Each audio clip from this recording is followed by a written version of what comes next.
आज आम्हाला अतिशय आनंद होत आहे की आमच्या झिरी नदीला पूर आलेला आहे.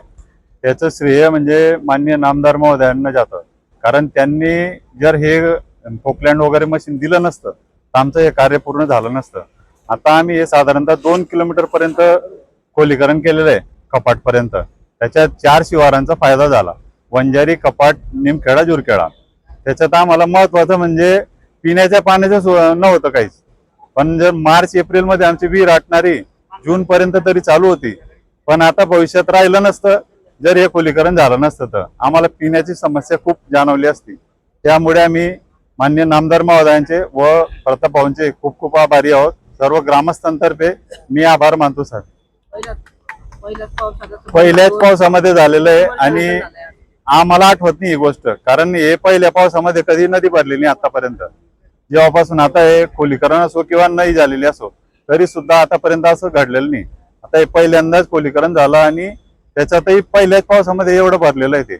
आणि खोलीकरण साधारणतः 40 फुटाचं खोल आहे. त्याच्यात पाणी आता 20 फुटावर आहे. 20 फुटाची उंची वर आहे अजून. त्याच्यामुळे मी लोकनियुक्त सरपंच जुरखेडा सुरेश पाटील. सौरभ भाऊ, काय सांगाल या दारगाव परिसरामध्ये नाला खोलीकरणाचे काम यापूर्वी कसं होतं आणि आता नाला खोलीकरणानंतर काय झालं आणि गेल्या 2 दिवसांपासून पाऊस झालेला आहे, आताची परिस्थिती काय आहे? आपल्या धरणगाव तालुक्यातील भाग्यवताचे नामदार गुलाबरावजी पाटील साहेब व कार्यसम्राट जिल्हा परिषद सदस्य आमचे बंधू प्रतापरावजी पाटील साहेब यांच्या अथक प्रयत्नांनी आमच्या धार शेरी हा जो संपूर्ण परिसर आहे इथं जवळजवळ 2 महिन्यापासून कोकल्यान चालू आहेत.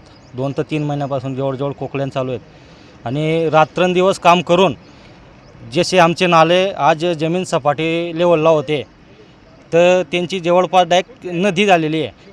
आणि त्याच्यामुळे फायदा असा शेतकऱ्यांना आहे की शेतकऱ्यांचे ट्यूबवेलांना पाणी वाढणार आहे, बागायती एरिया होणार आहे आणि जे पाणी आज गावात घुसत होतं, गोरगरीब लोकांच्या आदिवासी वस्तीमध्ये पाणी घुसत होते, त्यांच्या संस्कारा अडथळे येत होते, ते पाणी आज गावात घुसलं नाही. ही मोठी आनंदाची गोष्ट आहे आणि प्रत्येक पाण्याचा थेंब आज मातीमध्ये जमिनीत जिरलेला आहे आणि शेतकऱ्यांसाठी उपयोगी येणार आहे.